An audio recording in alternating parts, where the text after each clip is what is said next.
August 10th. We are talking underrated pitchers here on the Just Baseball Show. I'm RM Layton. He's Peter Apple. And unfortunately, Peter, we got to start with a little bit of an injury report as it just comes with the territory. A lot of pitchers going down, but some players returning as well. So we'll start with that. But I'm also really excited to get into some of these underrated pitchers because you and I got together. We realized we got too many American League arms. So I don't know what the deal is with the National League. I don't know if it's a bias that you and I have. I don't know why I would have an American League bias, but for whatever reason, there's a lot more underrated American League arms, but we added a couple National League arms in there as well.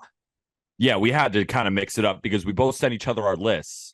And then we're like, wait a minute, it's all American League. So we mixed and matched. It's still more American League, but it's just our list. I'm sure, like, if you're watching this on YouTube, let us know in the comments if we miss anybody, because similar to our underrated hitters episode, there are plenty of underrated pitchers that we won't mention, but I brought 5, Arm brought 5, and this episode is brought to you by BetMGM, the king of sportsbooks. Use promo code JustBaseball when you sign up and deposit into your newly created account. Download the BetMGM Sports app on iOS or Android, or visit betmgm.com. Place your first bet offer and receive up to $1,000 back in bonus bets if it loses. If the bet does lose, your bonus bets will be available once the wager is settled. Gambling problem? Call or text 1-800-GAMBLER and must be 21 or older. Arm, to start on the injury report before we get into our top 10 underrated pitchers. It's a pressing one and it's a depressing one. Yeah. And that's Shane McClanahan going down. Yeah. I mean, that we've talked about, like, the Rays IL rotation is like World Series caliber. I don't know what's going on over there. It's just seems like horrible luck. And it stinks because this seemed like, and I mean, they could still make noise, but you felt like, okay, as long as they have McClanahan, they can survive a lot of these injuries and get by. But now, I don't know. I'm curious what you think. Do you feel like this is kind of like the final blow? And they're going to make the playoffs. I think they're going to hang around. They're going to be a good team. But in terms of just being like a World Series contender, you feel like this, like they were limping. And I felt like this was just like the last, like, baseball bat to the kneecap, and they just went down. Like, they could only fight off so much. Because their offense is great, but it's not so great that it can overcome the lack of pitching. Because it's one thing if you're starting rotation, if some arms go down, Drew Rasmussen, Jeffrey Springs, Shane Baz, and now Shane McClanahan. If you had a great bullpen, you could counteract some of that. But there's not a lot of great bullpen arms in that Rays pen. Pete Fairbanks is one of the best closers in Major League Baseball, but he can't shoulder the load by himself, right? Why are the Orioles so good? For one, they have Felix Bautista, even though he gave up a grand slam to Kyle Tucker in that last game. But they have Yennier Cano, and they have so many other good arms that can get them from the 5th inning to the 9th inning. And then you go to Felix Bautista. Like, Jason Adam isn't enough, right? What makes the Rays great is they're able to grab pitchers from the lost and found bin and then turn them into great relievers. They haven't necessarily done that this season. So if they don't get great production from their starters, it's hard for them to get to Pete Fairbanks. And when you don't have those starters, you have to really out-hit everyone. And while in the beginning of the season it wasn't sustainable offense. No. So it's going to be tough for them. Yeah, and the deal on McClanahan, he's seeking another opinion now because, as Kevin Cash said, and it's highly unlikely that he will pitch again this season. I think you could pretty much chalk it up as he won't. There's options across the board from Tommy John surgery, which this would be his second, flexor surgery, or loose body removal. Those are all options according to manager Kevin Cash. So, like, that's all of those options stink. Second, Tommy John, as we talk about with Walker, like that's a big thing to come back from. We're seeing Nate Eovaldi do it, but now he's on the IL with a forearm issue. It just sucks. And it's really frustrating too, because he's one of the game's most exciting pitchers. They have another guy who's one of the game's most exciting pitchers in Tyler Glass. Now he's dealing with a little like back spasm, whatever it was that got him out of the last game. And it just seems like he can't stay healthy. You talk about how they can find guys from the lost and found bin, but you need your studs. And like, those are the guys that put you over the top. Now they've got their studs all on the shelf, and they're going to have to try to piece this together. It's tough to see. And, I think kind of game planning now with McClanahan out, they already thank goodness they got Aaron Savali, because that's now one of the guys they're going to lean on pretty hard. But, I wonder how much more aggressive they would have been at the deadline if they knew McClanahan would be going down, and potentially be unavailable for the rest of the year. Not that much out there, but they could have probably done something else. So they're in a really tough spot now too. And it's really unfortunate. You want to see all the best teams 100% healthy.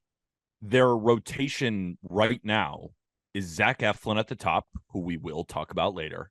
Aaron Savali. Continue. Taj Bradley. Yeah. Right? There's not a lot to hang your hat on there in this current Rays rotation right now, especially because, and Rays fans, I can already hear them saying, what about Tyler Glasnow? What about Tyler Glasnow? He's slated to come back this weekend, which is good, but he didn't make his start against the Tigers because of back spasms. And we know that Tyler Glasnow was a former Tommy John guy. And at this point, we're so happy to watch Tyler Glasnow pitch because we rarely see it. Yeah.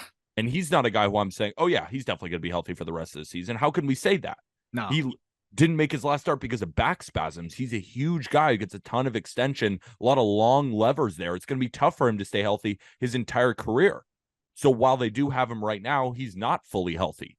That's why I omitted him when I gave you the silent treatment. Because I even said Taj Bradley, who got sent down, and we're also hearing reports he might not be fully healthy. Yeah, they're in a really tough spot. It's crazy, man. So, I mean, hopefully they can get a healthy Glasnow. I mean, that's a big if, but that's a game changer for them. And, it's really tough right now. I feel for Rays fans and I feel for the Rays. A couple other injuries of note, and then we'll talk about guys returning.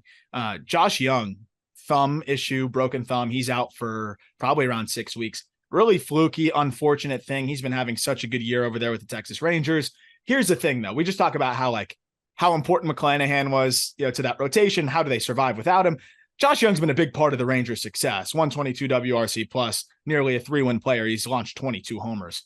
But this Rangers offense, I think, could pick up the slack, right? It stinks to lose Josh Young, and when you're trying to make a World Series push, you want to have all your guys. Hopefully he'll be back, in time for the postseason or right before it. But they'll tread water without him. And this team is just so loaded offensively. It hurts, it stings, but it's not a backbreaker by any means. No, it's not really a backbreaker. Like right now, we're recording on Wednesday, and Josh H. Smith is playing third base. But I don't know if he's going to be the long-term option there at third base. I'm curious if they might try and move Ezekiel Duran over to third base for at least the next 6 weeks, kind of as their stable guy there, because he's played some shortstop. He can obviously play in the outfield, but Travis Jankowski is hitting second today for the Texas Rangers. He's a guy who's been good for them. Yeah. So you could just put him in the outfield, and then you can mix and match, of course, with Leody Taveras and Adolis Garcia, then put Ezekiel Duran at third. And I don't know how well defensively Ezekiel Duran's going to play, but I know he can hit the baseball. And then when you have Corey Seager and you have Marcus Semien and you have Nathaniel Lowe, it doesn't really matter all that much. It stings, but it's nowhere close to the Rays losing McClanahan. No. And that's just a luxury of the Rangers, right? Yeah.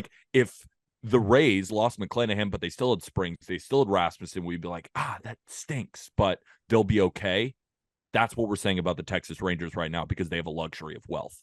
100%. And they even got guys in AAA. If someone's not looking great, they can call up Justin Foscue, who I don't think will light the world on fire, but one of the better bat to ball guys in the upper minors. He can hold it down. They've got several guys that could, plug in and help out. So they'll be fine. They'll weather the storm. And, hopefully Josh Young comes back, because it's been really fun to watch him, in this rookie campaign, put up big time numbers. Talking about people who can be coming back, the Red Sox are getting some reinforcements, which probably comes at a good time for them, because they're kind of faltering a little bit. I think they need this injection of life, and they just got that with Trevor Story, who did go 0 for 4 with 3 punchies in his first game, but his first game back in a long time. Regardless, he's better than Yu Chang from day one. So that helps a ton, and he can actually throw the baseball now, so he should be able to pick it there a little bit better. That's got to help the Red Sox. Or their former Enrique Hernandez, who is now gone. So I'm sure they're happy to get Trevor Story back. Oh, they've got to be thrilled. He helps big time. Hopefully he can get things rolling there, but that's a guy that I know they got to be thrilled to get back. And then they're also potentially going to get Chris Sale back very soon. He made a AAA rehab start. was really sharp in this, in the game score department. 4 1/3, 3 hits, no runs, no walks, 7 Ks. It was interesting that his velocity was down a bit. Maybe just wasn't trying to, cut loose. He was average 91 with the fastball, topped out at 94. But Chris Sale can succeed at that velocity anyways, as long as he's pounding the strike zone, which he was. 38 of his 53 pitches were for strikes, and maybe the velocity will come back as he goes. They'll take a subdued Chris Sale right now in that rotation too. I think diminished versions of both of these guys help the Red Sox right now, so they got to feel good about adding these two. And I'm sure Garrett Whitlock will be back soon as well.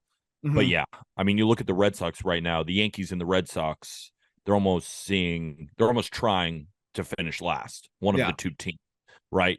The Yankees have been lucky that they have Garrett Cole, and weirdly enough, Clark Schmidt has been the second best pitcher.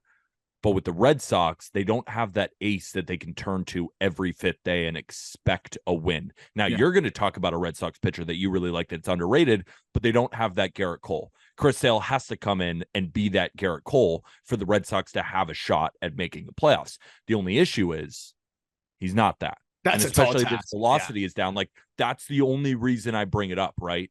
For the Red Sox to make the playoffs, they need a 80th percentile of Garrett Cole in Chris Sale.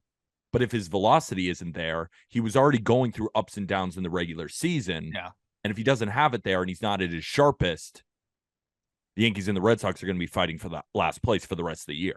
Yeah, no, I'm with you. And that's going to be the interesting thing. So I'm going to monitor. I'm looking forward to monitoring that next Chris Sale start. But even a subdued Sale, probably not making the playoffs, but helps you stay afloat and hang around in it. And same thing with Trevor Story. Am I forgetting anybody else? Just to wrap up on Trevor Story for a second, like, yes, he did go 0 for 4 with 3 strikeouts, which is not ideal. But the thing that's always been great about Trevor Story is he's so good defensively, right? Which matters, right? You're getting, at his peak at least, I don't know what to expect this season, but at his peak, one of the better defensive shortstops that we have in the entire game, which in turn makes him one of the better defenders that we have in Major League Baseball. And it's not like the Red Sox have been that great defensively this year, right? Rafael Devers has improved, but he's still not great, right? Masataka Yoshida has been fantastic with the bat, a hole with the glove, right? Jarren Duran has shown flashes of being a great defender, but at the same time, he's dropped baseballs that have cost the Red Sox wins, right? And you go around the diamond, Costas is a great hitter, but he's not known for his glove, right? No. So adding a defensive player like Trevor Story, I think, is as impactful as what the bat could be. And then if the bat delivers,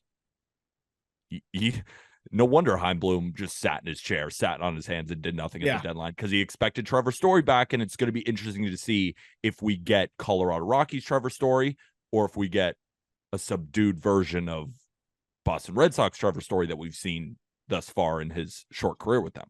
Yep, he finished the rehab stint over the last 5 games in AAA, 7 hits over his last 5 games, a pair of home runs, 3 walks, 5 strikeouts. So rolling into there with some momentum, homered in his last game, walked twice. So it should be good to see him kind of get rolling again. And even if he's average defensively or slightly below it, that's a far cry better than what they were getting from that position. Plus, I think they're going to get a lot more offensively too. So yeah, you could say, oh, he's a 1 or 2 win player the rest of the way, but they were getting negative WAR from that. They weren't getting replacement level production from shortstop. So they're going to get almost twofold value here with Trevor Story. But you want to jump into these underrated pitchers? Let's talk underrated pitchers. So the way Jack and I did it, we just went back and forth. Let's do it. Do you want to go first? Do you want me to go first? You go first. I'll go ahead. All right. So I'm going to start it off with a guy who's not really underrated, but I really want to talk about him. So this pitcher is considered one of the better pitchers in baseball, but I don't think we fully realize that he might be the best pitcher alive. And I know that's a big statement, so don't scroll off on TikTok or click off the podcast. But I want to give Kevin Gausman the shine he deserves. Since 2022, he is number 1 in FWAR at 9.7. And not just number 1 by a little bit, a full win above second place. Sierra, which is Skill Interactive ERA, which is a very good ERA predictor. It might be the best that we have when predicting future performance for pitchers. He is number 1 since 2022. The only pitcher below 3.00. Second place is 3.09. He's sitting at 2.98. This season, he is 7th in ERA in all of Major League Baseball. He is first in fielding independent pitching and second in Sierra this season, right? So when Kevin Gausman came over from the Giants, he got a similar contract to Robbie Ray. And we're like, wow, the Blue Jays are getting a very good pitcher, right? They have a great 1-2 at the top with Alek Manoah and Kevin Gausman. When Alek Manoah made his descent, or ascent, now it's descent, for the Blue Jays. But he truly is an ace. And the problem with Kevin Gausman is that he never gets run support from the Toronto Blue Jays. Blue Jays fans know this very well. When Kevin Gausman takes the mound, it's probably going to be a 2-0 game. And what's seeming is that they keep losing these games. But what Kevin Gausman does so well is he has an excellent pitch arsenal. He strikes out the world. He's one of the league leaders in strikeouts. He doesn't walk a soul. He's one of the league leaders in walk rate in the good version. Kevin Gausman, since 2022, in the best ERA predictive stat that we have, and in wins above replacement, is the number one pitcher in baseball. And I feel like when people make top 10 lists, where's Kevin Gausman? 9, 11? He should be closer to the top 5, and you can make a sound argument that Kevin Gausman is the best pitcher in baseball. I don't hate it. Like I think there's a really strong case there. And also the big thing I'm looking at this point, especially as we just talk about some of the best pitchers in the game going down with injuries left and right, is availability and consistency from Gausman too. Like, sure, he might not, finish the year with a 1.7 ERA like some of these other guys have had in flashes, right? We have that Verlander season the other year where he has that 1.75 ERA, but like then you don't have that same level of consistency. You look at some of the most durable starters in the game over the last 3 seasons. These are the guys that have made the most starts. Number 1 is Sandy Alcantara, who has hit a wall a little bit this year and has been inconsistent. Dylan Cease hit a wall this year, been inconsistent. Aaron Nola hit a wall this year, and honestly just has not been nearly as dominant as any of the guys we just mentioned. Garrett Cole is arguably the best pitcher in the game, as the blend of durability and being a stud. And then you've got Barrios, talk about inconsistency, though he's been good this year. And then Kevin Gausman in terms of most starts. Gausman at 86, Sandy at 88. So it's a difference of 2 starts there. And Gausman's ERA is lower than all of those guys since the start of the 2021 season, 0.01 over Sandy, but still. It's the combination of the availability and then, of course, the FIP. It's not even close. XFIP, It's not even close. WAR, it's not even close. All of the expected stats as he talked about, not even close. Availability, consistency, and the dominance as well. To me, I think he's as valuable of a pitcher as you're going to find. So you could talk about who's the best, who's the nastiest. I think in terms of value, I don't know if there's a lot of teams out there getting more value from their ace than the Jays are getting from Kevin Gausman. So I think you have a strong case there. And the reason that, us on the podcast, like we still talk about ERA, we still think it's important, but there's a lot of things that a pitcher can't control. A pitcher goes to the ballpark and he has a couple of jobs.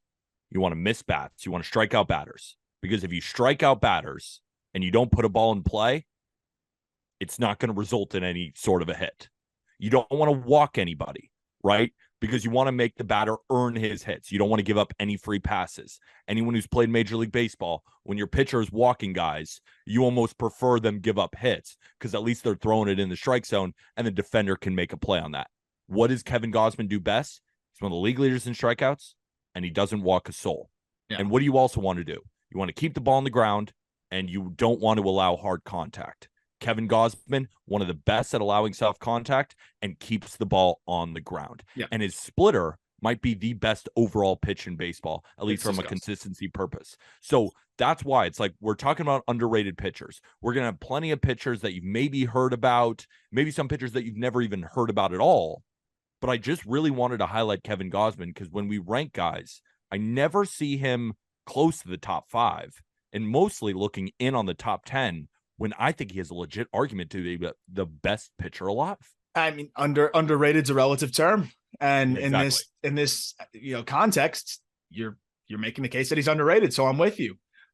My first guy, friend of the show, guy I'm a big fan of as a person, but I mean, you can't deny what he's doing on the mound right now.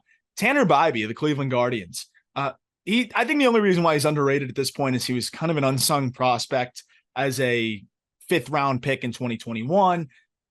But I also feel like he's just always been overlooked to a degree. Even when we were ranking him in our top 100 list, we had him higher than everybody else had him. And then now he gets called up and he doesn't get the same fanfare that Gavin Williams gets or some of the other top pitching prospects had received. And this guy's just been dynamite. And he's been better and better and better, it feels like, every single time he's out there. 18 starts this year for Tanner Bybee as a rookie, and he's pitching to a 2.92 ERA. The expected stats slightly higher, but I think he's a guy that's always going to outperform the peripherals. And even then, the peripherals are still pretty strong. He's striking out 9 batters per 9. He doesn't walk a lot of guys, a lot of weak contact, doesn't let the ball leave the yard very often at all. But what stands out most to me is just the pitchability. This guy's got 4 pitches that he is confident in across the board. And this was one of my favorite live breakdowns that we did. If you go check out on the Call Up YouTube, Tanner and I kind of broke down some of his most recent starts at the big league level and in the minor leagues, and just kind of his thought process, how he likes to attack hitters. He's just a smart guy. And that's what the Guardians always look for, is those guys that just can outclass you. He's got above average stuff across the board, but then he also has the ability to command all of that stuff. And he has the ability to mix it up in sequence really well. He's just a walking quality start. And I think you can pretty much pencil Tanner Bybee into the number 3 spot for the Guardians for the next 5+ years and not really have to think twice about it. I think this is a big part of the Guardians' future, and I think Bybee is going to be one of the more consistent pitchers in the game moving forward. And he's had a lot of great starts this year, but I thought maybe for his team, and then also just most impressive start was his last start against the Blue Jays. So what do the Guardians not do well? They do not hit left-handed pitching at all. Ryu came in, shoved against them, and they lost in a low-scoring game. They could not touch Yusei Kikuchi through 7 innings and only allowed 1 earned run. I feel like when Tanner Bybee takes him out and he knows on the flip side there's a lefty, he knows he's got to shove. And what did he do? Stay verti. And that's what he's got written on his glove. And at first I thought, oh, is he like, does he have to lean back or anything? He's like, no, I just got to keep my fastball vertical. I got to throw cheese. And I was like, I fucking love you, dude. That is electric. But what did he do? 7 innings, 6 hits, no runs, and a bunch of strikeouts. Yeah. He looked dynamite. And the Guardians won that game 1-0. Yeah. Right. So that almost felt like a vintage Cal Quantrill start in the sense of like he just willed his team to a win. Now, with all due respect to my guy Cal, who I have behind me, he just doesn't have the stuff that Bybee does. Yeah. So Bybee, the command was excellent, spinning these breaking balls. The fastball was so much life at 95 miles an hour. He's a guy that, Gavin Williams is definitely flashy. And who knows, maybe Gavin Williams will be better one day. But in that start, right, Gavin Williams struck out 12 and the team lost. And now the pitchers, they have no control over wins and losses. But he allowed a run. Yeah. Bybee didn't. Yeah. And that's the thing. He gets out of jams. He's got the feel to pitch. It's just, there's that just pitchability, as you mentioned, that Cal has, but with better stuff. And I love that about Tanner Bybee. So I think he's going to be a very, very good pitcher for a long time. Only 24 years old and a young 24. He'll be 24 at the start of next year too. And also known wearer of Just Baseball merch to the ballpark, which is always super cool. So a little biased there, but he would have been on the list regardless because we had him on the top 100 before we ever had him on the show. He's got a 2.92 ERA. Yeah. Right. Like he has to be on the list and just happens to be a knower of ball. Yes. Because he wears Just Baseball merch. So my next guy is, he might be the most important pitcher in baseball right now. And he's also very underrated. And that's Zach Eflin of the Tampa Bay Rays. So Zach Eflin, among all qualified starting pitchers this season, better than Kevin Gausman, who I just talked about, better than anybody, ranks number 1 in expected ERA this season at 2.92. Who's an expected ERA darling? Spencer Strider, 3.15, right? To go along with Eflin's 3.34 ERA, which ranks 15th in Major League Baseball. So Zach Eflin, we remember him on the Philadelphia Phillies as kind of a swingman, number 4, number 5 starter, and he's developed into one of the best pitchers in baseball this season. So what did the Rays do, right? So in 2022 with the Phillies, he was throwing his sinker, curveball, four-seamer, cutter, mixing in the changeup, and he also threw his slider as kind of a taste breaker pitch. And the Rays brought him over and said, what we want you to do is throw your 3 best pitches all of the time. His sinker, his curveball, and his cutter. And Zach Eflin works with those 3 pitches in and out to righties and lefties, right? He can work to both sides of the plate.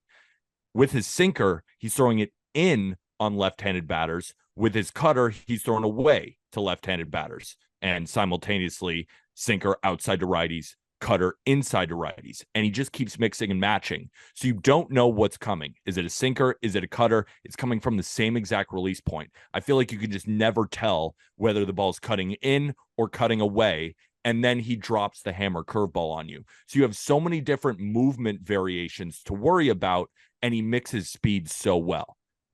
But then what's happened by only throwing those 3 pitches is he's keeping the ball on the ground at an elite rate. So Framber Valdez this season has about a 56% ground ball rate, right? Bryce Elder is in a similar type tier. Zach Eflin's ground ball rate this season is at 52.2%, which is a 7% increase from last season. Eflin is another guy. We talk about George Kirby, right? 2.6% walk rate, never allows a free pass. Zach Eflin, the reason why his expected ERA is so low is because not only is the quality of contact against him so weak, it's on the ground, and he never allows free passes. He's in the 99th percentile of walk rate at 3.4%, but he can also strike you out.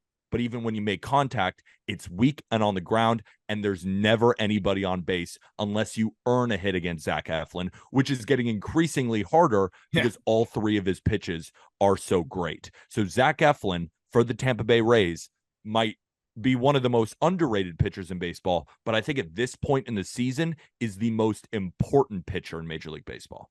I mean, definitely now with what we know with McClanahan and everything going on there. But I think when you have the blend of high strikeout rate, and it's still relatively high, it's not elite, but it's high enough. Most guys that are ground ball pitchers are below average in the whiff department. When you have a strikeout rate above 25% and a ground ball rate above 50%, you're in a special category there. That's like what the Luis Castillos of the world do. Like that just gives you so many different ways to get an out. I can make you swing and miss. I can strike you out. If my stuff's not totally there, I can get a ground ball. If I'm in a jam, I can get the ground ball. If there's a runner on third and less than 2 outs, I can get the strikeout. Like it just gives you so many different escape routes and ways to get out and also keep the pitch count down.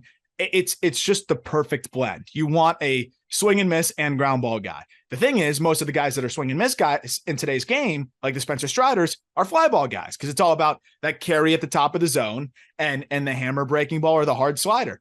There's not a lot of guys that can work the bottom of the zone, work ground ball, like orienting pitches, and also get whiff. That's really hard to do. And that's why I think Eflin is kind of in a special category there. And it's also why he's able to avoid walks because he's pounding the zone, getting weak contact, and still somehow gets above average whiff. I think that's a pretty awesome combination to have there.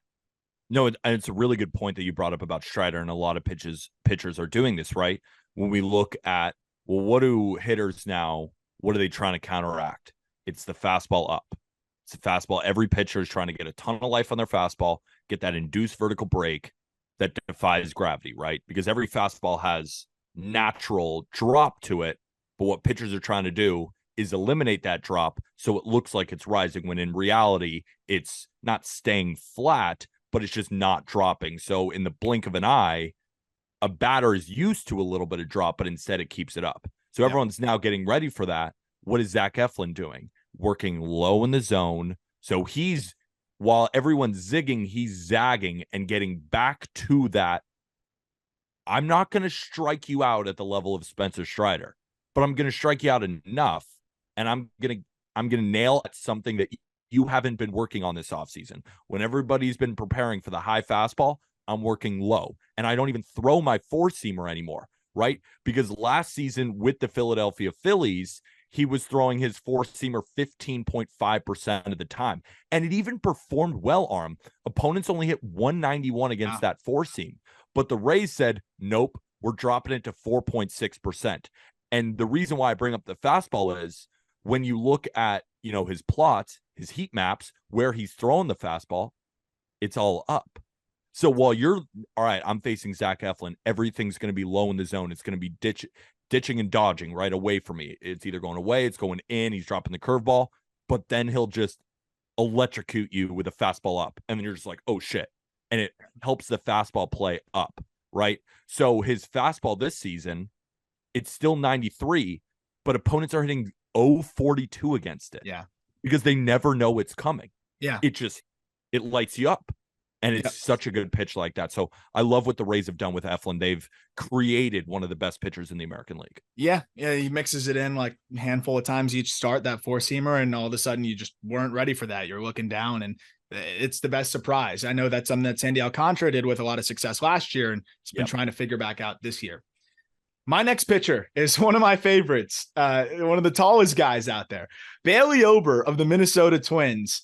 I've been talking about how this guy is underrated for a minute now, and like he's 6'9", which already makes me love him because I just love super tall pitchers. They just like kind of look awkward, but there's nothing awkward about the way that he throws. Talk about another guy that pounds the strike zone. This guy's walked 1.5 batters per 9.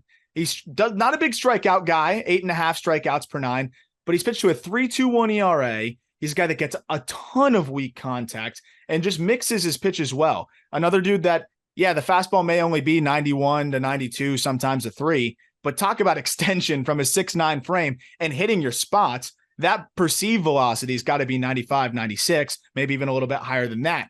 Then off of that, somehow this 6'9" dude has a great feel for a changeup, which he lands for a strike nearly 70% of the time. So you have this fastball that's getting on you quick from this high release point, and then you've got this changeup that looks like a fastball from the high release point and then tumbles at the last moment.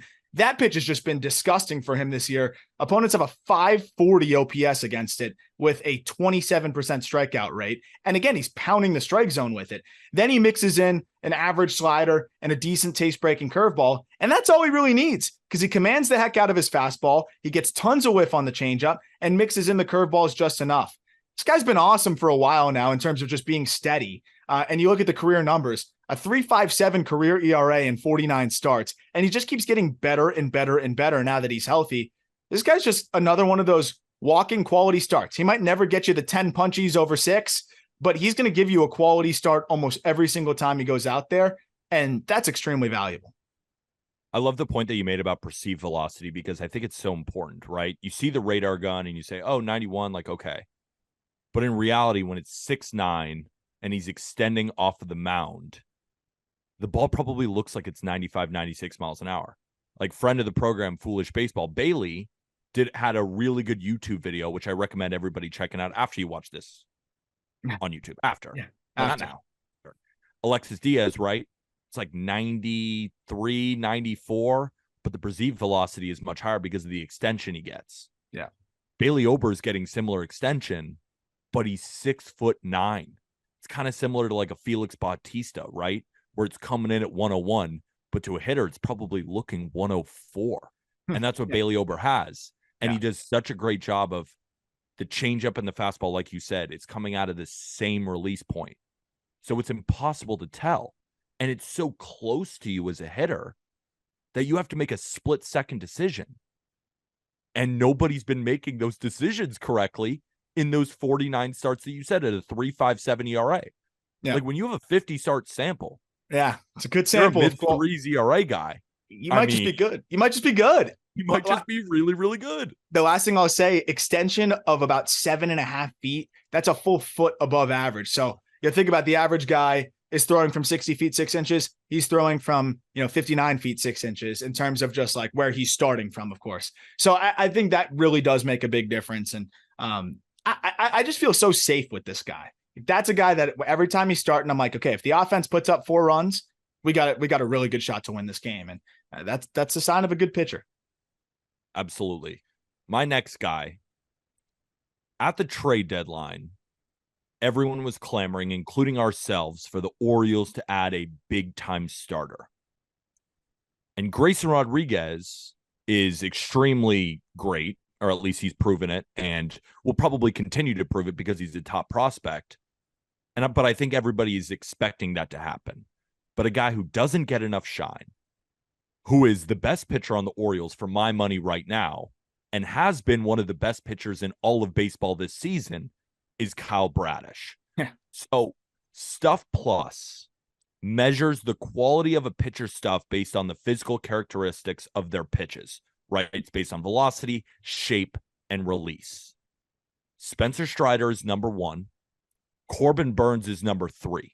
And I left out number 2 because it's our guy, Kyle Bradish. Kyle Bradish has a 3.19 ERA. Among qualified starters, that puts him 6th in Major League Baseball.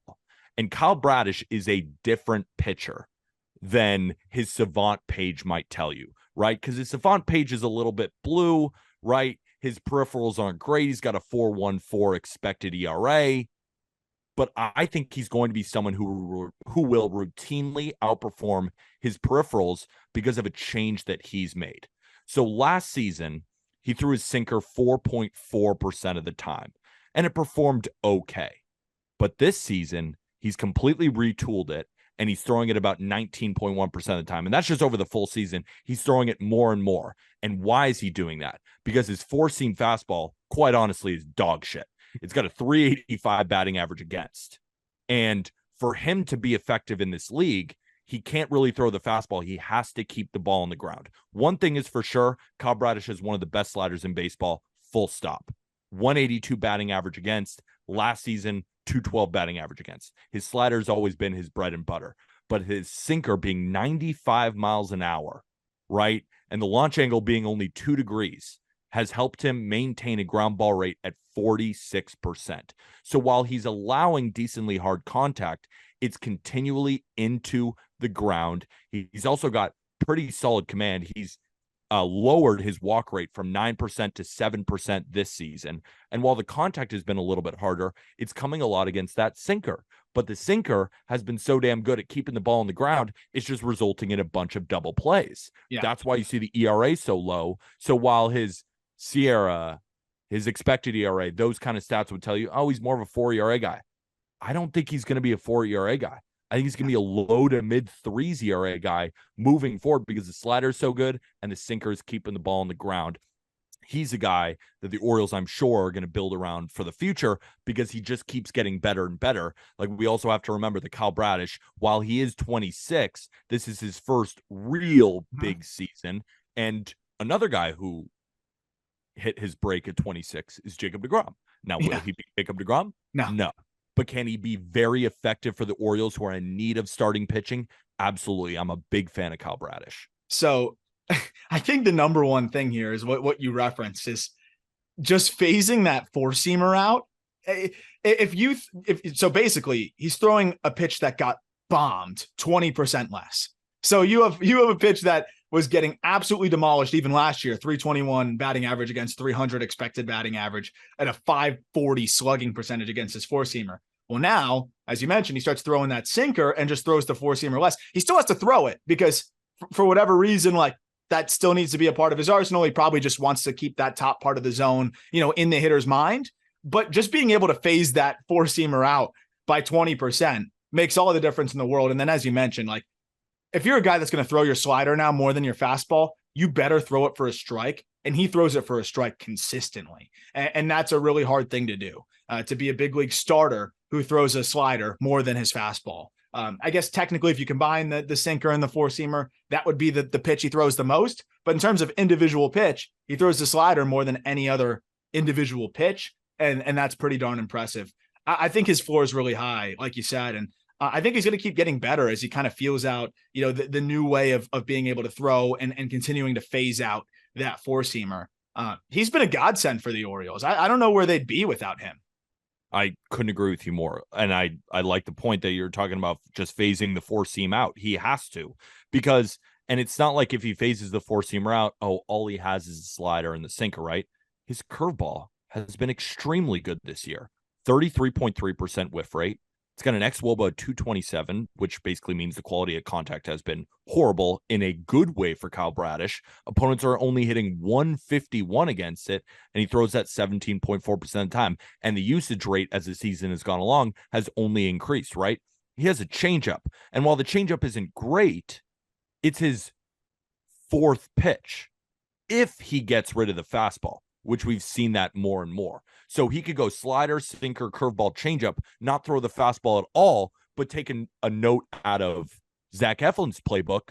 And while he's working low in the zone, sinker, slider, curveball, changeup, everything's low in the zone, then he uses the four-seam fastball, throw it once every couple of bats just to keep a guy honest. They're looking low in the zone, then fly it up right at the top of the zone. And that's when you can keep hitters off guard, because it's not like his fastball is 91 miles an hour, right? He can throw it 94.5 miles an hour. That's what he's average. But when you're only throwing it a couple of times a game, maybe it's sitting 95. Like when you only throw it a couple of times. And when you're looking low in the zone and you get a 95 mile an hour fastball, opponents are not going to hit 385 against it anymore. Yeah, 100%. 100%. Next guy for me is a player that I've just loved since he was a prospect guy I've been really high on. And it's been cool to see him kind of putting it together in Boston.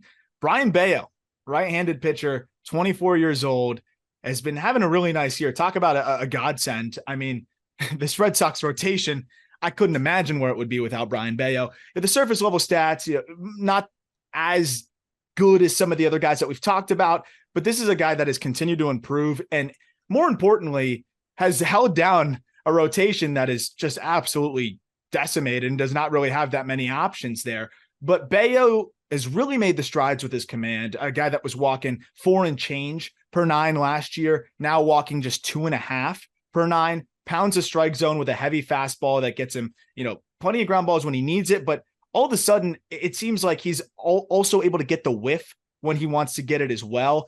And I just feel like this is a guy that's become a more complete pitcher all around. And he just turned 24 years old. And it just seems like he gets better and better with each start. His changeup is disgusting. And this is a pitch that he has a ton of confidence in.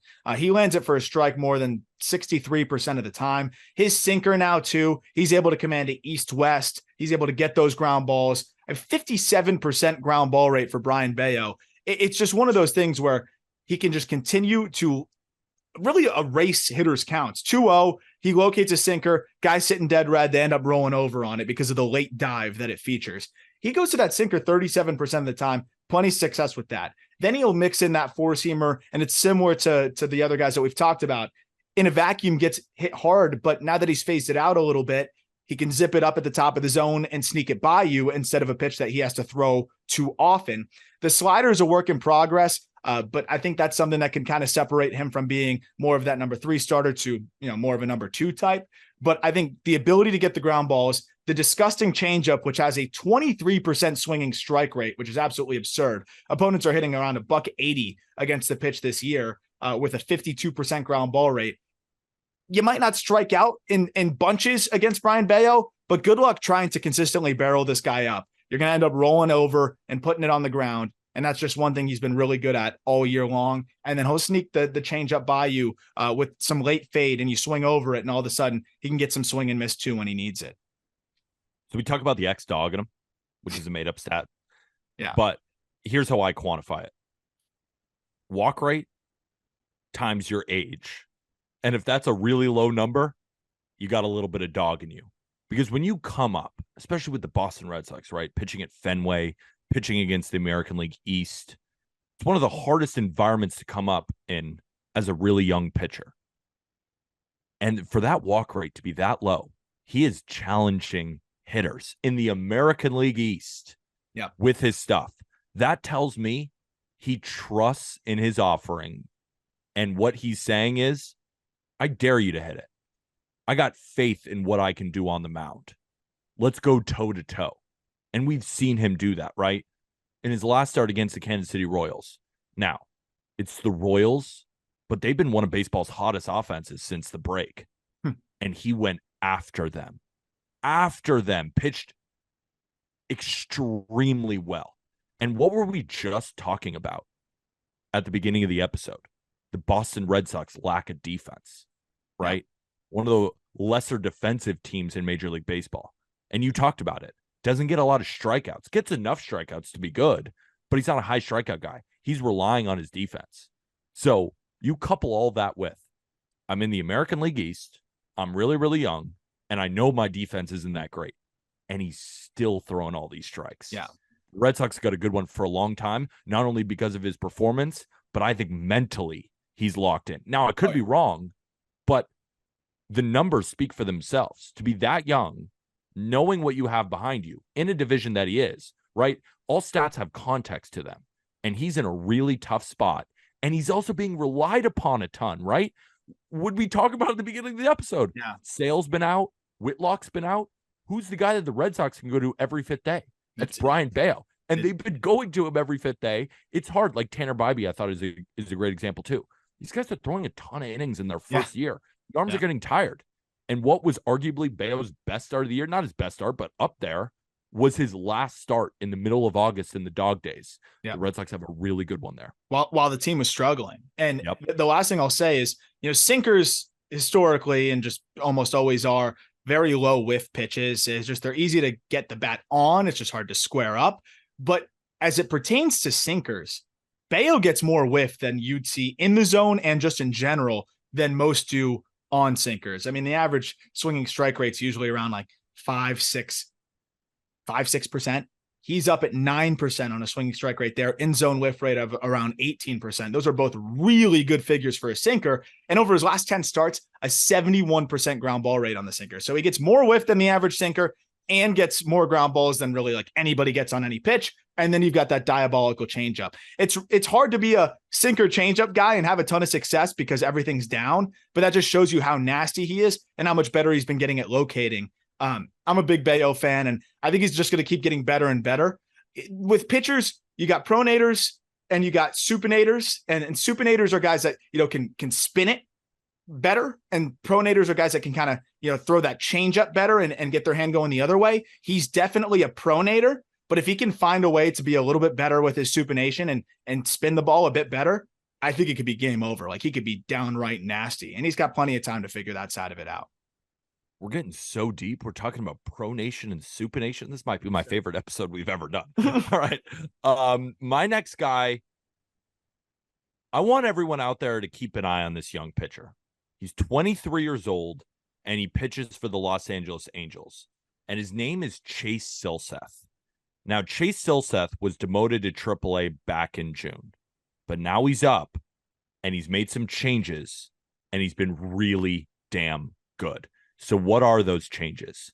Well, he used to have kind of two variations of a cutter, but one was called a slider, but it was a hard slider, right? Cutter slider, they're like 89, 90 miles an hour. They're sliders, but they don't move a ton, right? But since he's came up, he's added a lot more horizontal movement to that hard slider. And his old slider is now acting more like a 12-6 curveball. So he's got a lot of different movement profiles on a bunch of different pitches now. And what we do know about Chase Silseth when he first got called up, that's why he got called up so early in his big league career, was because his splitter was so fucking good. But now he has multiple pitches with a 37% whiff rate. For reference, Garrett Cole doesn't have a pitch this season with a whiff rate over 27%, or excuse me, over 37%. Chase Silseth right now has a 27% K rate. He's got a 3.72 ERA with a 3.65 expected ERA. And I love my ground ball guys. Like I said earlier, Framber Valdez, 57% ground ball rate. Chase Silseth this season, 56%. Chase Silseth has a high velo fastball at 95 miles an hour. He already had that unhittable splitter, and then he broke off from these hard cutter, hard slider, not much variation in the movement, to more of a horizontal slider and more of a 12-6 curveball. With all these different movement profiles with the hard fastball, he's still just 23 years old and has been nails since the call-up. The Angels found a really good one, and this is a really hot take, but I think he has as much upside as anybody in the Angels rotation right now, of course, outside of Shohei Ohtani. And the reason that's kind of a hot take is They have Patrick Sandoval, who's just been nails now for a while, and Reed Detmers continues to light up a storm. But Chase Silseth has all the makings of a very good starter. And the Angels, they could really use a guy like that right now. And even moving forward, like let's say Ohtani leaves. All right. I'm not saying Silseth. Say Chase Silseth 5 times. It's kind of hard. I'm not saying he could be an ace, but he's got the makings of one, and he's still so young. And I know when I texted you my list, you said, I love Chase Silseth. Yeah. So why do you love Chase Silseth? This is another guy. Yeah, no, this is another guy that just since he was a prospect, I just kind of felt was like unsung. I got my first look at him in double. And you talk about the splitter and how that was able to kind of carry him, fastball with some life. But now adding that slider, because the thing with the splitters is like, unless you're Kevin Gossman, for a lot of guys, it's inconsistent. And if you look at even Chase Silseth, like over his last 13 starts between the big leagues and the minor leagues, 54% strike rate on the splitter. He's gotten a lot of whiffs and a lot of strikeouts with that, but it's not always there. It's a field pitch. It could think about that stat for a second. 54% strike rate. 1 out of every 2 is a strike. Yeah. Like that's like just putting that in perspective. That's not great. That's not great. But you have a secondary plan now, which is this slider that across that span, opponents are hitting $125 against it between the majors and the minors. And just absolutely whiffing left and right. So now just having different plans of attack. You mentioned, more of that short cutter now too, and then more of the sweeping curveball, which is still labeled as a slider, but it just gives you such a different look. I think this is one of those classic, like, wow, this guy has a lot of different pitches and a lot of different potential. How do we optimize it? And they finally found a way to optimize it. And I think this is going to be somebody that's going to be good for a while. This is, if you could buy Chase Silseth stock for your fantasy league, like I'd do it because I don't think this is going to slow down anytime soon. And not to mention, he's shoved in his last 3 starts against good lineups. Say what you want about the Yankees, but I mean, he shoved against the Yankees, then at the Braves in Atlanta, and then against a really hot Mariners team, he punches out 12. That's impressive stuff. I forget just performing at the big leagues. He got thrown right into the fire and performed. Yeah, the Yankees aren't that tough of a matchup, but the Braves and Mariners are. Yeah. All right. Your next guy, and then I got my last one. My next guy. So I'm deciding between 2. Who do I want to go to? Oh, I'll go to the lefty. I'll go to the Marlins guy. Braxton Garrett. I know you're a Braxton Garrett believer in terms of just like he's a gets outs guy. Probably the least talented of all the guys that we're going to talk about here. But I just like what he's done. And I like what he's figured out. And this is another dude that this stuff was never going to be great. So how do you figure out how to get outs? Number 1 is pitchability, and he's found that. He doesn't walk anybody. And number 2 is optimizing the arsenal. There's another guy that, look, he's a low 90s fastball at best. 4-seamer's just not going to play. Sinker will. So he ditches the 4-seamer, which, got hit pretty hard last year in exchange for this sinker that he's been throwing far more this year. And he's just spotting it, man. Like he's getting a lot of ground balls. He's getting a lot of weak contact, and working off of that is his slider. We're talking about a lot of guys here that don't have elite stuff and find this sinker slider combination where they can work east-west and get a lot of outs. And that's exactly what we're seeing from Braxton Garrett here. It's sinker and slider that he mixes in. But another issue that he had was, okay, how am I going to get right-handed hitters out? The sinker slider works for left on left. I can just break that thing away from them. But how do I get right-handed hitters out? I'm not a big changeup guy. Like he mixes in the changeup, but it wasn't good enough to consistently count on. He adds a cutter and starts throwing that pitch. And I think that cutter's been a game changer for him. He runs it in on the hands of righties, doesn't throw it to lefties that much, and it's just a weak contact inducer. Is it a dominant pitch? No, but it's just another thing you have to think about. So after he runs the cutter in on your hands, now he can fade that changeup away from you as a righty. What I like about Braxton is, look, there is, I think all of the pitches kind of have to be working for him to have a dominant start, but now he has an avenue to have dominant starts, because before it was like, when I would watch him pitch, I'm like, I just hope people hit it at guys. Like you just had to hope that they hit it at dudes. Now he can mix his looks, he can sequence well, and he can just kind of, I guess, outsmart you with 5 different pitches, which is really cool. The Marlins don't like to have him go the third time through the lineup, so you'll see him mostly go 5-6 innings because I think hitters start to adjust to the ways that he attacks lefties and righties. But his ability to mix a myriad of pitches and hit his spots, I think makes him a really solid and trustworthy back end of the rotation arm. And I think he's underrated because this is somebody that I think a lot of people weren't even looking at as a potential big league starter or even somebody that you can count on in a big league role.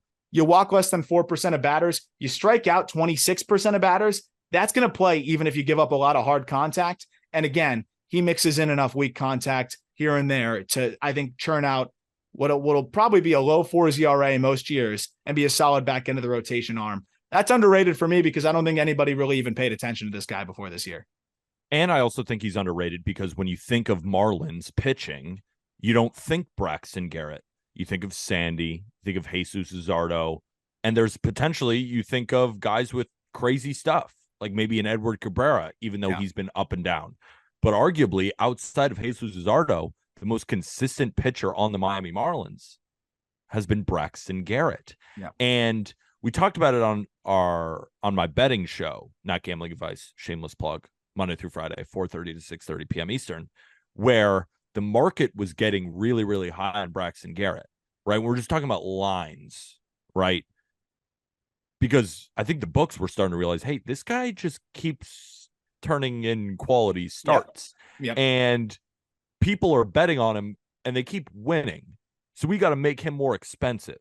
And there was a couple of starts there where, all right, I was betting a lot on Braxton Garrett and winning. And then he just got really expensive. And I was like, all right, is he that good? So I was like, in betting, sometimes you want to fade that, right? Because then the value's on the other side. And there was one day where he was pitching and I was like, all right, I might fade him today. And I was like, I made so much money off this guy. Like, I don't want to do it. So I didn't. And of course he won, even though he was still expensive. Like, I think he's kind of turning into that guy where it's like, it was good. Let's see you do it again. But then he kept doing it again, and he's done it all season long. And I see no reason, especially based on your analysis, why he can't continue to do so. Yeah, Stuff Plus is going to hate him. The peripherals will probably hate him. There are guys like that. There are guys like that who always outperform him. He's like your classic pitchability lefty. Last thing I'll say is I hate doing the if you took all of these if you take these 2 starts out, he has these numbers. But when we have a 23 start sample and there's 2 blow up starts and one's at Coors and one is at against the Braves, and you could take those 2 out, and against the Braves, they left him in way too long because they needed innings. So he was a sacrificial lamb there. If you take the other 21 starts, which is a very fair sample, you take away Coors and the best offense in baseball during that time where he was a sacrificial lamb, a 2.95 ERA, a 2.76 FIP, 27% K rate, 4% walk rate, and a 52% ground ball rate. Those are all things that absolutely play. And I'm not saying we're taking out a whole month here. We took out 2 starts, one at Coors, one against the Braves. That's it. That's the numbers you get here with Braxton Garrett. He's a big league starter, man. And you might have to pallet some of those blowups when the command isn't totally there because the stuff isn't going to bail him out. But it seems like the command's there more than it's not.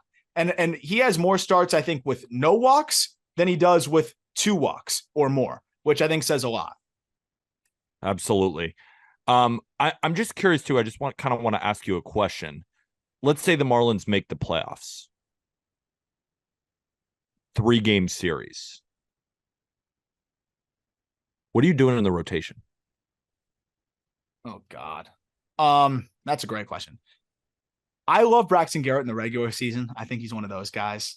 I wouldn't lose my mind starting him, but I think you have to go Sandy. You just have to. Unfortunately, even if he's struggling, you have to. I'd go Luzardo, and I think I go Yuri.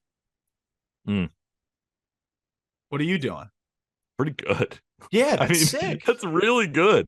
That's why I was just curious, because I was curious if you had enough confidence in him to start him. Like, let's say game 4, you're going to Braxton Garrett, right? You're not going to Sandy on 3 days rest or anything. No. I trust him, especially if it's one of those teams that can't hit lefties. He seems to feast on those teams. He takes advantage of that. So no, I would trust him in game 4. I'd trust him more than Johnny Cueto, Edward Cabrera, of course. I know that's not saying a ton, but I'd rather throw him than one of those other guys on short rest, unless Sandy's looking like, Cy Young Sandy. which he might be. He has looked a lot better, but he still sometimes has that blow up inning where it's like 4 runs. And you're It's just like, always shit. one inning. I know. And it's 5 shutout, but he goes 6 and he allows 4. And you're like, what? Yep. All right. For my last guy, Aroldis Chapman was traded to the Chicago Cubs and they won a World Series, but they got fleeced because they gave up Gleyber Torres for a reliever. But I'm sure the Cubs don't care. No. The Rangers are in a similar spot, right?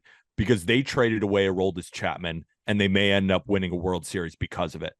But there's a strong possibility in my mind. Now it's early, but there's a big possibility that they will also get fleeced because Cole Ragans of the Kansas City Royals is one of the most intriguing young pitchers in Major League Baseball, right? He was a first-round pick by the Texas Rangers and just never really clicked with them. But he's still 25 years old, and credit to the Royals pitching department because I think they found something really, really good in Cole Ragans. So what happened? Well, first, in his first start against the Rays, 5 innings, 3 Ks, right? Threw his slider twice. And the reason I'm bringing his slider up is because it's a really damn good pitch and it's a new shiny car, right? First off, he's averaging 96 miles an hour on his fastball last year. If you look back in 2022, averaged 92 miles an hour. Now, he wasn't a starter just averaging 92. He could get it up there, but he can never hold velocity like he is now, averaging 96 miles an hour from a left-handed pitcher. The only 2 pitchers in Major League Baseball right now who are throwing harder than him is Jesus Luzardo and Shane McClanahan. Then there's Cole Ragans, right? But what prompted in his last 2 starts to strike out 8, then 11 in 12 innings? So that's 19 Ks in 11 innings. It's this new slider. So when he came over to Kansas City in his last 2 starts, this is a pitch to watch. First of all, it has a 47% whiff rate. Shohei Ohtani's sweeper has a 39% whiff rate. So that's the type of swing and miss type pitch it has acted in its first 2 starts. It's very, very early, but it is something to watch with a 25-year-old lefty who already is maintaining velocity at 96 miles an hour and always had the bread and butter changeup, right? Even when he was not very good with the Rangers, opponents were hitting 151 against it. This year, opponents are still hitting 163 against it. But the slider, that's what's so key for him, Aram. 47% whiff rate. Opponents right now are hitting 091. And he has thrown it 27 times this season. 25 of those came in his last 2 starts. And it produced 13 innings, 19 Ks, 2 earned runs against good offenses. Yeah. This is a really, really intriguing young pitcher that the Royals desperately need. Oh my gosh, did they need him? And an awesome story. You talk about the struggles. This guy, 2 Tommy John surgeries and came back from the second Tommy John surgery with an uptick of like 3 miles per hour. That's the craziest part is you get the second TJ and you go from sitting low 90s to sitting 96, flirting with 100. So it's just an awesome story from that lens. He's 6'4", a lefty that was a pitchability guy, now is like a stuff guy. And the changeup, like you said, it's a field pitch that's always been there for him. So that's still there. And now it's playing up even more because he's sitting 96 and now he's got this slider he found. The arsenal with those 3 pitches, like that's a middle rotation arsenal. We'll see if it sticks. It's health related. It's, we'll see if he could just continue to do it. But from the starts that we've seen so far, like this version of Cole Ragans is like a stud. You talk about the whiff numbers, the last 2 starts, 12 2/3, 19 punch outs, 2 walks, and 1 earned run. Like this is some crazy stuff. A really exciting get for the Royals here. And again, I hope he stays healthy and keeps rolling, but it's cool to see a guy off of his second TJ tick up like 3 spots to 96. It's absolutely unreal. And you talk about those 3 offerings, right? Four-seam fastball, changeup, slider. If he just had those, yeah, I agree. He could be, maybe a strong number 3.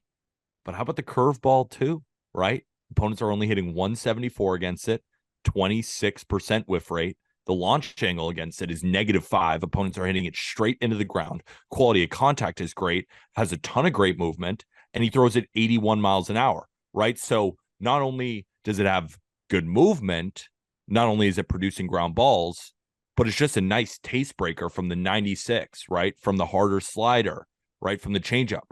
It's just a completely different velocity. So you got to get ready for a bunch of different speeds. Kind of reminds me of a guy in his own division, Tarek Skubal, kind of one of those guys. That'd be fun. This could be, and now it's early, ladies and gentlemen. It's very early. But if he's 80% of what he's shown in his last 2 starts, if he can maintain this velocity and the slider continues to make waves, you could be looking at a guy with 4+ pitches from the left side. That's fucking electric. Yeah, I'm excited to see more Cole Reagans. It's a fun trade. New Royals regime here. The new front office is definitely a different vibe. Their pitchers throughout the system are doing better. I think they're identifying clearly pitchers much better, and that's a great sign for Royals fans because I know it's been a very long year. Brady Singer, another guy, really struggled at the beginning of the season, but has gotten better and better and better, including a great start against the Boston Red Sox in his last start. And I'm sure you can point to a couple of prospects that you expect to be on the rise. And I don't think Zach Greinke and Jordan Lyles are going to be involved in the future of this team, with all due respect. I don't think Greinke's ever leaving. I think he'll play for free next year. That's true. He'll be the 5-starter forever. He'll play for free until they literally finally build out a rotation and push him out of there. But my last guy, Johan Oviedo, right-handed pitcher with the Pittsburgh Pirates. Talk about extension. This is a dude who gets extension. Not quite Bailey Ober extension, who I think is number 1 in all of baseball, but good extension. Over 7 feet. He's 6'4", long levers, and now is starting to pound the strike zone more than ever. Fastball sits 96, can flirt with triple digits. And I mean, it absolutely has some late dive to it. It's a heavy fastball. Picks up a 57% ground ball rate on that, but also sneaky whiff because it could still play at the top of the zone because he throws it so damn hard. So a rare sinker that also gets whiff at the top of the zone. Slider that is just gross and keeps getting better. And that's the thing that's been, I think, a very big game changer for him, is being able to just consistently throw that slider. He's throwing it more than his 4-seam fastball, or sinker, I should say, this year. It gets labeled on Savant as a 4-seamer, but it's a sinker. He's thrown it more than that pitch this year, which is really impressive because this is a guy that didn't totally have the command going for him and now is spotting that slider, spots the fastball, and also mixes in this curveball, which it worked for him last year, but for whatever reason, he didn't have enough confidence to throw it that much, only threw it around 11% of the time. Now he's throwing it 16% of the time. There's 3 different pitches he can get you with. The changeup's been a work in progress. He still hasn't really found that yet. If he can find that pitch, I think that'll really put him over the top. But he's just been really fun to watch for this Pittsburgh Pirates team. And you look at the last 3 starts for him, he's been dynamite. 20 innings, he's given up just 2 earned runs. That's a 0.90 ERA, which is, again, amazing. Back-to-back 7-inning starts of 1 earned run or less and a 6-inning start of 1 earned run.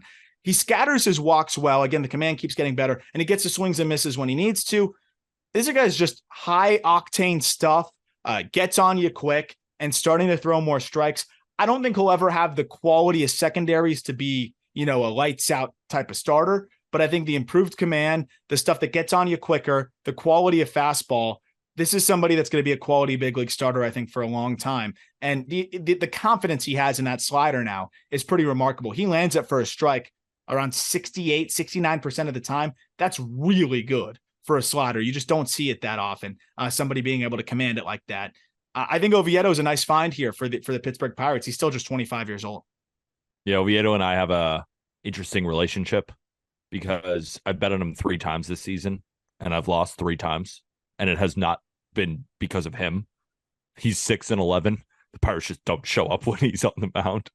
And maybe that's on me because he does have 6 wins and he has won games for the Pirates, and the Pirates are not a dog shit team. They haven't been great this season, but they also haven't been very good either. But yeah, and I keep going back to the same things that you were saying. I was like, this guy's got it. Now it's all about putting it together, start over start, right? Because he's still got an ERA in the 4s, but there's so much to like with this guy because he goes after hitters and he's got good stuff. I would like to see, and what I'm surprised to see this season is that the strikeout rate is not as high as I would think because he does have electric stuff.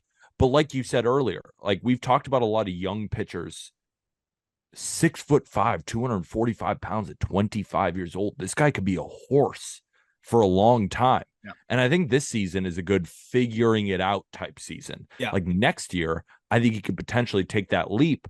I guess I'm just a little bit worried about the hard stuff because his breaking balls are so damn good. Yep. But he's just had problem with quality of contact against his, fastball cutter. That was the number one thing. Variations. That was the number one thing I was going to say is fastball command seems to be the big thing here. And that's a big sticking point for a lot of young, big power pitchers. But the fact that he has a better feel for his slider than his fastball right now, which is crazy. If he can find that feel for the fastball and start spotting it, I think it's going to be a big, big challenge for hitters. And he had the fastball command over the last 3 starts, and we saw the results. So if he can build on that, I think he's going to be a problem. So it should be pretty fun to see him continue to develop.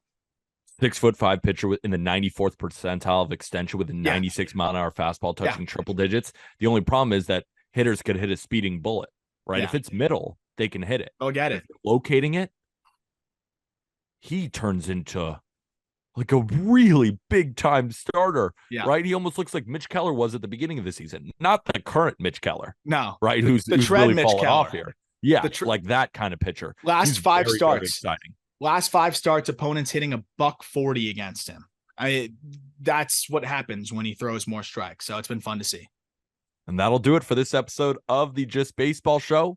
Top 10 underrated pitchers. That was really, really fun. Pro Nation, Super Nation, Extension, X-Dogging them. We covered it all, and we hope you really enjoyed it. And if you did, if you could hit that subscribe button on YouTube, if you watched us, hit the like button and comment other pitchers that we missed, right? We just highlighted 5 each. We could have highlighted 60. And I'm sure there are guys that you have thought about that you've watched in your favorite team that you did not hear mentioned in this episode. Let us know, and let us know why, because I love reading through the YouTube comments. You guys put out paragraphs and I love them. They're so smart. So continue to fill up those YouTube comments. And then if you're listening on Spotify or Apple Podcast or Apple Core Media, I was looking at our podcast metrics. We got people listening on tons of different platforms. Wherever you're at, if you could leave a 5-star review, and if it's possible to write a review, we'd greatly appreciate it. Go check out the Just Baseball merch store. It's in the episode description. I'm rocking the rope hat. Arm's rocking the dad hat. I just updated it. Just updated the store. Way more navigable. Now you can see all of the different things we have, literally from coffee mugs to flags for your dorm room or apartment to all the different shirts and polos, like athletic polos to golf in. Like I love our athletic polos now that we have like crew necks, hoodies, all that good stuff. Stores definitely, you can see the whole inventory a lot easier now. And that's in the episode description. And what else do we have to pitch? What else do we have to pitch, Arm? There's more. I don't know. I don't know either. It's all right. That's Arm. I'm Peter. Oh, wait. No, I forgot again. That's Arm. I'm Peter. And with that, thank you, everybody.